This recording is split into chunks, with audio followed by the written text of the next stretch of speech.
You're listening to Heritage Radio Network.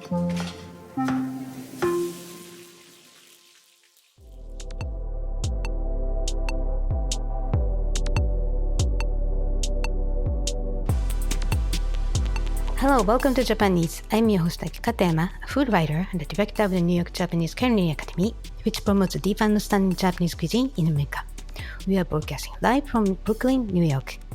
This show is all about Japanese food and food culture. We see sushi at every day on the supermarket, but what is beyond sushi? We hear dashi ramen izakaya, but what exactly are they? Japanese food is still a mystery for many people, and I try to demystify this program with my good guests. And my guest today is Takatoshi Kadowaki, who is the chef owner of Sushi Kadowaki in Tokyo. He started his sushi chef training at 17 years old, and after his master retired, he moved to the US and developed a global mindset. Now he serves authentic Edomae-sushi in Ginza area of Tokyo, where every sushi chef dreams about opening a sushi bar. And Chef Kadowaki is known for his meticulous sourcing of his fish and his skills in maximizing umami through careful aging, which is a part of the Edomae-sushi traditions. So today we'll discuss what Edomae-sushi is compared to other styles of sushi, the key to maximizing umami through fish aging, and his unique beverage pairing philosophy, including red wine and sushi, and much, much more.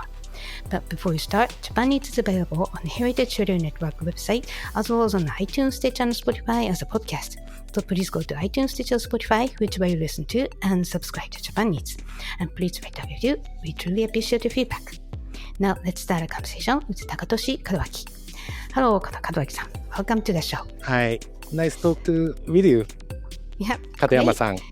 Yes, we haven't met each other, but I've known a lot about your great job. So I've been really looking forward to having this conversation today. So, first of all, to get to know you, where are you from and what did you eat when you grew up? I was born in one of the city called Machida in Tokyo, Japan. And I eat, when I was a kid, I prefer typical food, which is kids likes.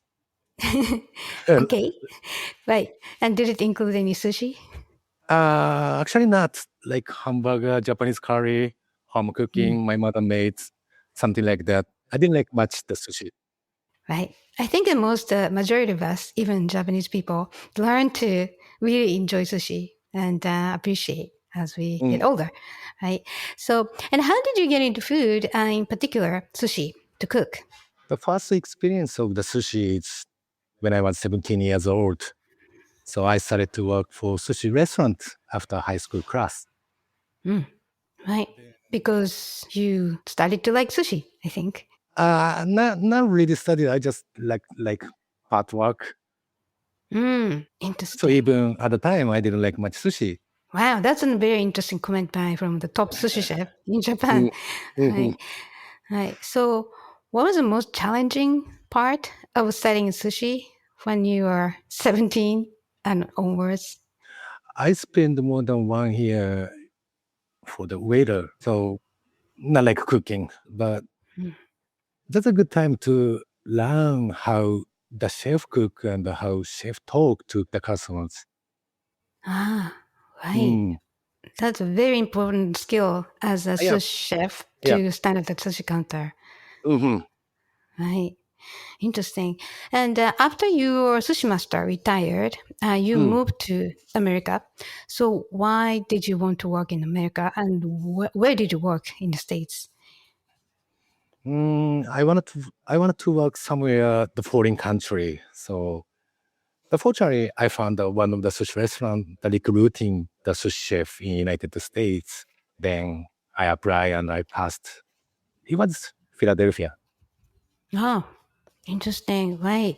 So I'm sure it was not as, sushi was not as crazy popular as now, but I think it was a really good time to get on the beginning of the sushi boom back then.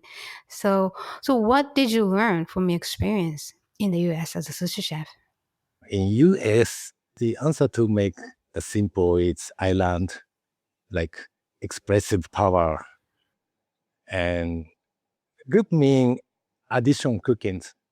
Anyway, the most important thing is we have to make the customer happy. So in United States, the American people prepare more the gorgeous and fancy sushi at the time. Yeah, like roll with sauce, salmon with something, tuna roll with spicy sauce, something like that. Like Hmm. addition. Right. Yeah. So I think back in 1990s, Nobu Nobu Right. restaurant started to be like Mm, fancier, more elegant style. And at the same time, people started to have more Californian rolls and spicy rolls. And I think it was a good thing. I mean, back then, Japanese people were like, what are they doing in mm, Japan? But mm, now people realize there's no rule, like rules to go against as far as it tastes good and fun, as far as it's a good experience. So why not? And right, that's a very inspiring part of the American food culture. Okay, and so Sushi Kadowaki is a very popular sushi restaurant in Ginza, Tokyo. And by the way, Ginza is where every sushi chef dreams of opening his or her own sushi bar. So, what is your philosophy of sushi making? philosophy of the sushi making. Now I was saying the additional sushi, but now it's a Hmm. subtractive cooking. Right. So, Mm, well, when you were in the US, addition, that was when you said the sauce and some other ingredients. But in America, you just subtract. subtract, Does it what yes. right to kind of carve out anything excessive? What can you tell us more about that? So now I using the really good fish from Japan. So we aged them. So now the fish that became much richer than went fresh. I mean the flavor. So it's like a subtraction. I'm not add something. Just wait the fish. It's gonna be more the good flavor. Right. Well, actually, on your website about the sushi kadawaki, so there's a kind of summary of why you make sushi and how you make sushi. And one sentence says you really emphasize on the sound, the smell, and temperature and umami from the beginning to the end of the course. It's a Mm, story of yeah. sushi from the Mm. beginning to the end. I got goosebumps when I read it. So, right. Okay. So, we'll take a quick break here. And when we come back, we'll dive into the key to maximizing umami, as Mr. Chef Kadowaki just said. So, please stay with us. Today's program is brought to you by Korin, a supplier of Japanese chef knives and restaurant supplies. Korin is proud of their Japanese culture and traditions, but they want you to know that their products are not just for Japanese restaurants. Their knives and tableware bring out the best qualities of food from every culture and fit into every restaurant from French to Pan-Asian to American. And that is why they're located in New York City, where people from every country in the world come to eat. Korin's Tribeca showroom is home to the most extensive collection of Japanese chef knives in the world, including Japan. Stop by to view their exquisitely designed tableware and the rarest natural sharpening stones. They have a whole range of knife services from repair and rust removal to reshaping and realigning. Korin is dedicated to this ideal, bringing the highest quality Japanese design to your table so you can experience the unparalleled quality of Japanese craftsmanship in your home or restaurant. For more information, visit Korin.com. Welcome back. You're listening to Japan Needs on HRN, Heritage Radio Network. I'm your host, Akiko Katayama. My guest today is Takatoshi Kadowaki, who is the chef owner of Sushi Kadowaki in Tokyo. He's an authentic sushi chef with a uniquely global mindset. So, I know that you call your sushi Edomae style because Edomae, it yes. is this, right? So, what exactly is Edomae style, and what is the difference between other style sushi? Because I think most of our listeners do not Mm, know what mm, mm. Edomae is in the first place. Right. Okay. A lot of people, even in Japan, thinks the sushi is just sliced fresh fish on sushi rice. Mm. But in sushi history, but this is a new style. So that style we call kizushi or kaisen sushi. It means like a fresh sushi, fresh fish sushi. Mm. So Edo is the old name of the Tokyo. At that time, the Edo was the biggest, the population, the city in the world. People could get the really fresh fish in front of the Edo city, but they couldn't serve to everybody the fresh fish. So they prepare the right away, like the wrapped kombu seaweed or vinegar marinade soaked in soy sauce. That's the Edo style the preparation. So Edo people didn't eat in the fresh fish on the sushi rice. So that's we still do in the same way to prepare. Right. And of course, that was a pre-refrigeration. So like 16th to 18th century. And I heard back then even sushi was sold out of a, cart, not like a fancy sushi counters. So we came a long way. But yeah, interesting. So that's the Tokyo style. And Tokyo the style, fish yes. caught off the Tokyo Bay, and the Mm. chefs tried to prepare it accordingly so that you can, at the same time, can preserve because there's no refrigeration. So, you know that in Kansai or the back in the history, they're like a press sushi or what's called the kizushi. Yeah, right. So maybe you can tell us these different types of sushi. The sushi was from the Kansai, where it's west side of the Japan. So Like Osaka, Kyoto. yeah, Kyoto, Osaka. So at that time, the sushi was like oshizushi. That means like a pressed. So the people use the square wooden frame and put the rice and the fish and the press from the top. Then they make the huge square sushi and they cut small pieces. That's the original style of the sushi. But Edo people create the nigiri sushi. So just make the sushi on hand and the same size as one piece of the oshizushi. Mm. So that's the first, the Edomae, the nigiri style, the sushi, I think. Right. Mm. And what I heard is that, kizushi is more like a fresher, right? The texture wise, it's like a off, it's almost like a firm than Yeah. Mm. soft Edomae style. So what is kizushi? Kizushi, we call the really fresh fish on the sushi rice. Ki means live in Japanese character.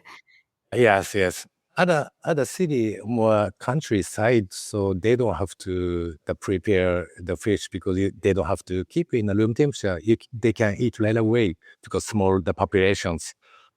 So Yeah, well, that's the really like once if you listeners, if whoever touched the fish, at the mm, beginning it's really firm, almost like a bouncing, and then over time the protein breaks down and its umami increases and it gets softer. So that's like a mm, style mindset, and yeah, that's we don't even. I think majority of Japanese people even don't know the word kizushi, but it's an important cultural concept because Japan is Japan, but Tokyo and Osaka, Kansai, they're like completely different. And also, of course, regional parts, like, the, yeah, like saying you get your fish from all over the country, which is good. So, yeah, you see the regional differences in mm, sushi culture. So, mm, yeah, Edomae is a major one, but each region has certain kind of sushi culture, I think. mm.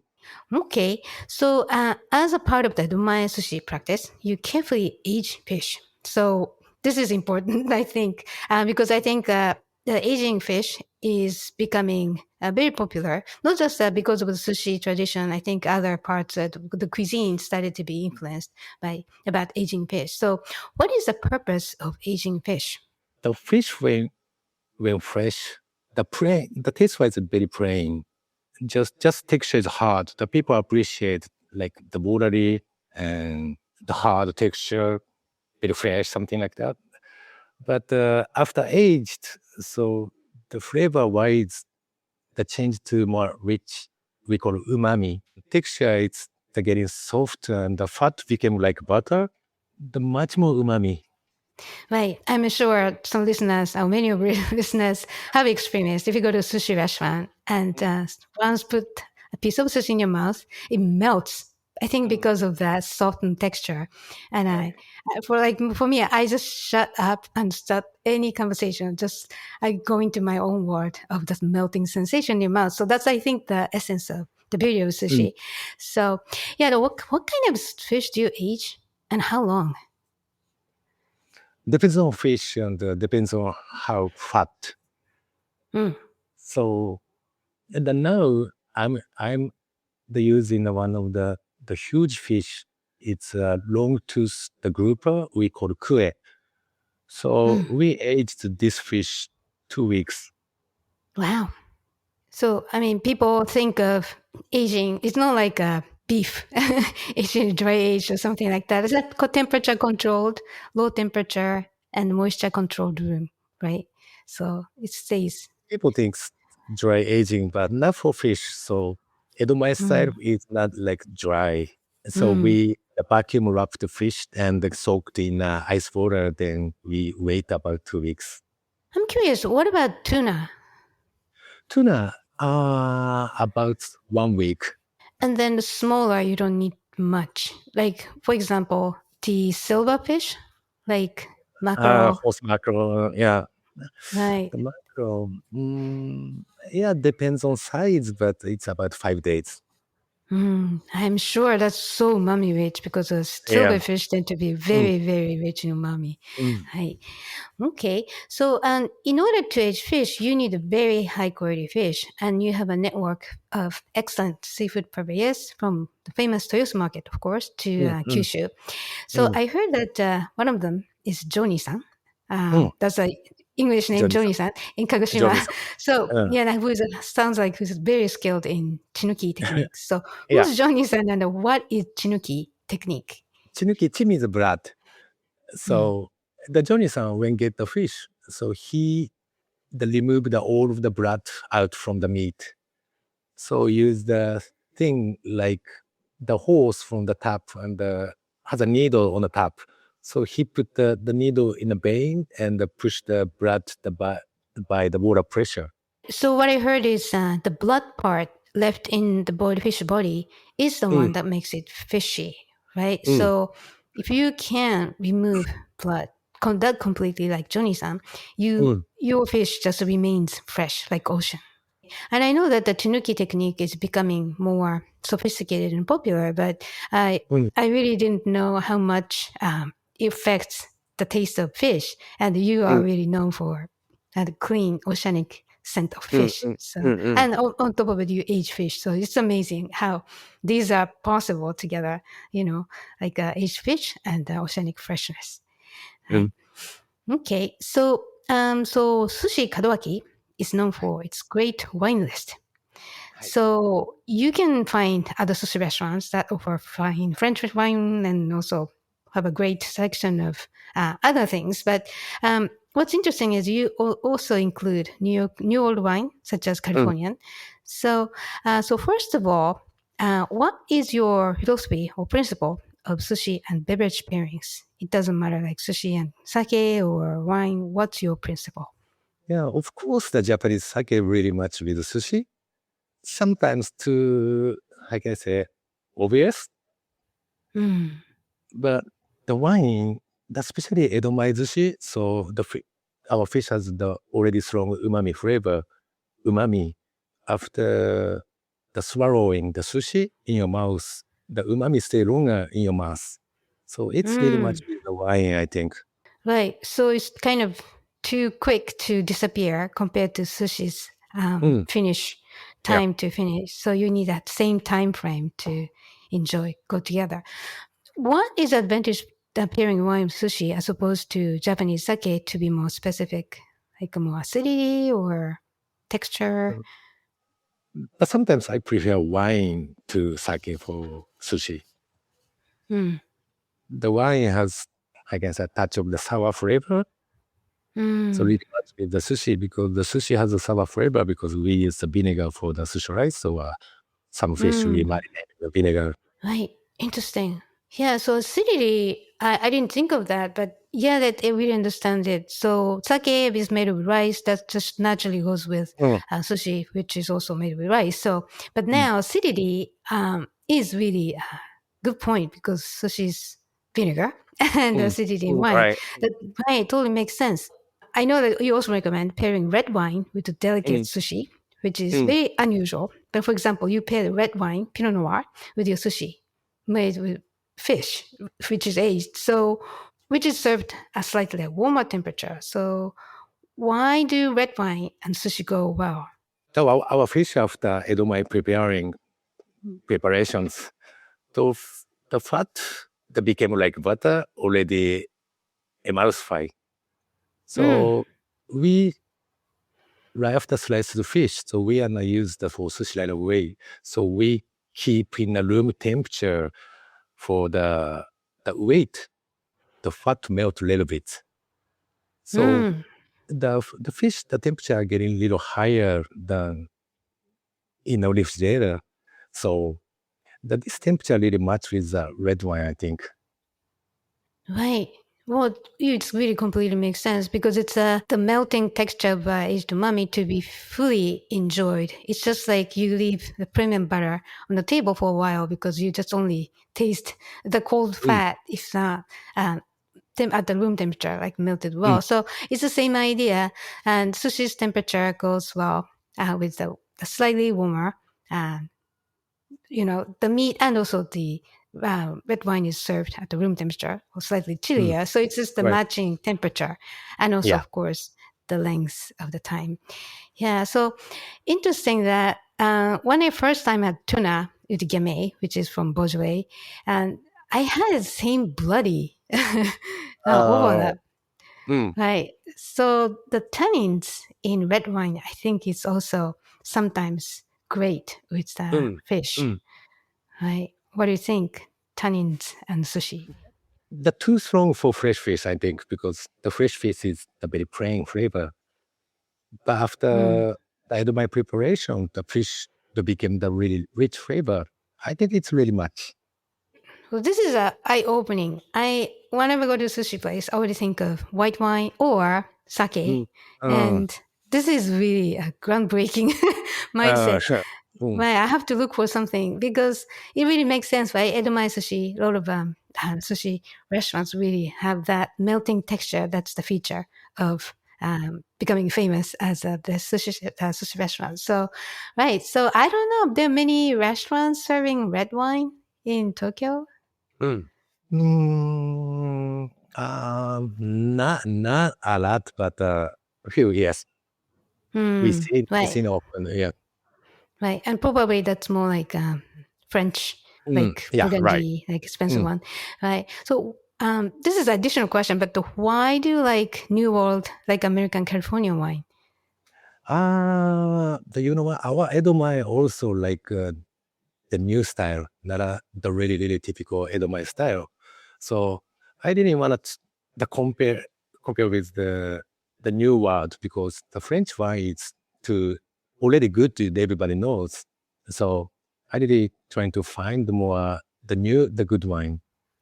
Well, but you serve authentic sushi, right? And you don't Yeah. add modern items like caviar or foie gras. So what do you mean No, by modern?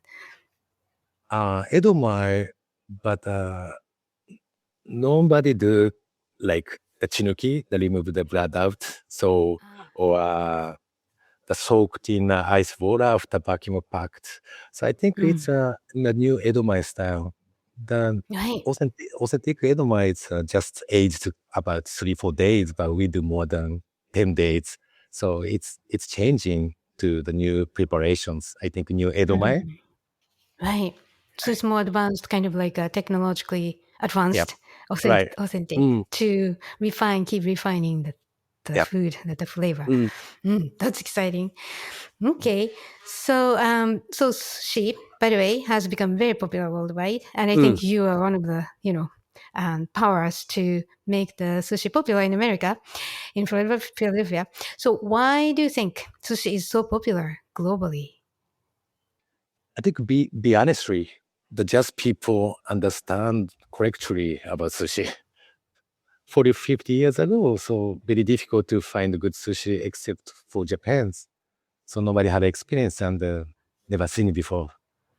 But now we have a chance to see and know the real Japanese sushi. And yeah, I think.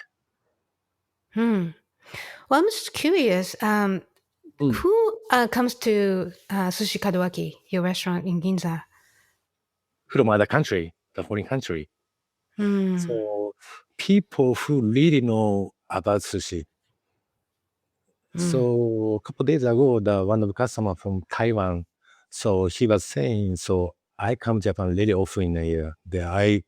go to many of the sushi restaurants, but a lot of people recommend me you should go to the restaurants. All of them are very fancy, not like he wants. A lot of the sushi restaurant trying to make the sushi for the foreign the people is more, they try to make more fancy, like put caviar, whatever, performance.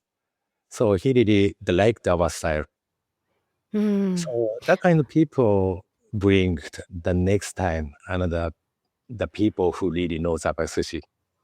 Interesting, right? Well, the last, I would say 30 years, sushi changed a lot, like from Californian rolls to now people come over the world to your restaurant in Ginza and they really try to look for the best of the best available. And it's happening all over the world too. And in New York City, people pay a couple $100 for one seating of the sushi extravaganza, but people really, that's their priority to taste best sushi. So I think as a sushi chef, I'm sure for you, it's probably the dream came true because sushi is so popular now for you. Right. Okay. So, so how do you envision the future of sushi? Again, so I don't think about the much. So while I alive, I keep trying to serve the best sushi to customer, but no one take over our techniques, cannot keep this style forever, right? So, but on this day, so we spend a long time for very hard training, and we still training now. So, but the young people doesn't like much the style. So, I don't know. Right. But I saw many talented, really good young sushi chefs from this country, Yeah. America, and they didn't go through the training you have to go through from 17 years old.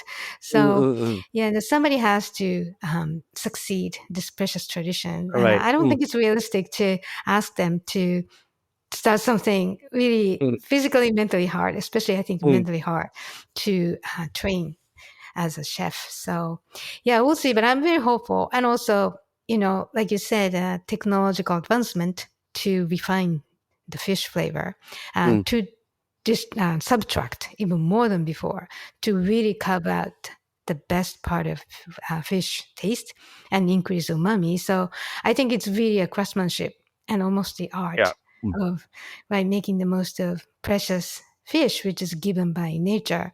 And we have to really connect with this mindset of we are given this fish, and the sushi chef's mission is try to make the most of it to kind of thank the nature. So, so what are your plans and dreams?